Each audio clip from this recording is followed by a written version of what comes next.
Hariom. Online Sanskrit कक्षा में आप सभी का हार्दिक स्वागत है। आज हम लोग प्रत्यय प्रकरण पढ़ेंगे। प्रत्यय प्रकरण ये बहुत ही इम्पोर्टेंट प्रकरण है और आपके परीक्षा में इसमें 8 नंबर के प्रश्न आते हैं। तो अभी तक हम लोग संधि प्रकरण पढ़ रहे थे। उस संधि प्रकरण का कुछ अंश हम लोगों ने पढ़ा था, दीर्घ संधि तक पढ़ा था, और इसके बाद फिर हम लोग संधि प्रकरण पढ़ेंगे अगले महीने। लेकिन तब तक हम लोग प्रत्यय भी कुछ जानकारी इसकी भी हासिल कर लें। तो सबसे पहले देखिए, प्रत्यय किसे कहते हैं। आपकी परीक्षा में 8 नंबर के प्रश्न आते हैं इससे। तो प्रत्यय किसे कहते हैं? जब किसी धातु पद, धातु होती हैं बहुत सारी, जैसे गम धातु है, गच्छति गच्छतः गच्छन्ति, पठ धातु है, पठति पठतः पठन्ति, ऐसी बहुत सारी धातुएं हैं। तो जब किसी धातु पद या संज्ञा जैसे कोई नाम अथवा सर्वनाम, विशेषण पदों के अंत में, इन पदों के अंत में संज्ञा, सर्वनाम, विशेषण अथवा धातु पद, इन पदों के अंत में किसी अर्थ को स्पष्ट करने के लिए जो पदांश जोड़े जाते हैं उन्हें प्रत्यय कहते हैं।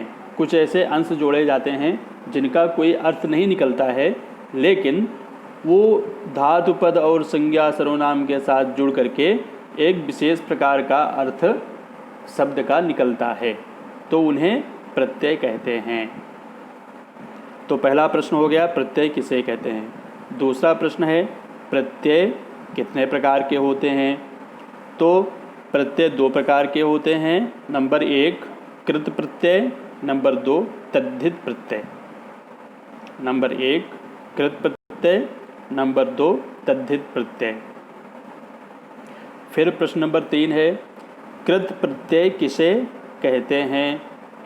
इसका उत्तर है, जब कोई पदांश किसी धातु पद के बाद में जोड़ा जाता है तो उसे कृत प्रत्यय कहते हैं। जब कोई पदांश, पद मतलब होता है शब्द, पदांश भी कह सकते हो, शब्दांश भी कह सकते हो, किसी एक शब्द का अंश मतलब एक टुकड़ा।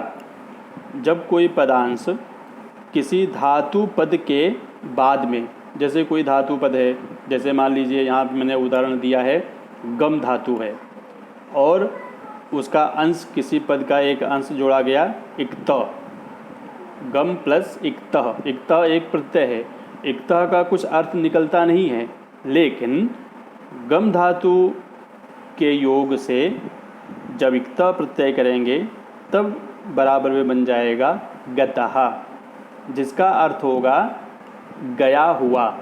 गतः ये भूतकाल का अर्थ इसका निकलता है, तो उसे कृत प्रत्यय कहते हैं। कृत प्रत्यय से बना शब्द कृदंत कहलाता है। ठीक है, कृदंत होता है जो कृत प्रत्यय से शब्द बना होता है। इसके बाद है प्रश्न नंबर 4, तद्धित प्रत्यय किसे कहते हैं।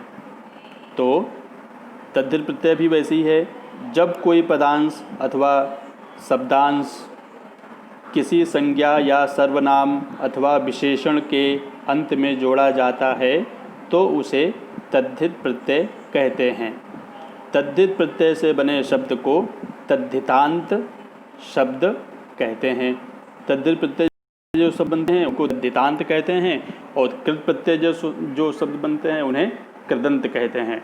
तो इसमें इसका उदाहरण है तद्धित प्रत्यय का, जैसे बुद्धि। बुद्धि एक शब्द है, तो बुद्धि प्लस उसमें एक मतुप करके एक प्रत्यय है, मतुप प्रत्यय अगर उसमें जोड़ देंगे तो इसमें मतुप का, इसको वान करके, मान करके आदेश हो जाता है, इसमें सिर्फ मान बचता है। तो बुद्धि प्लस मतुप होने से बुद्धिमान शब्द बन जाता है। तो ऐसे ही बहुत सारे प्रत्यय हैं, हम लोग नेक्स्ट दिन इसको फिर विस्तृत चर्चा करेंगे। ठीक है बच्चों, धन्यवाद। इतना आप लिखिए कॉपी में और लिख करके मुझे भेजिए। ठीक।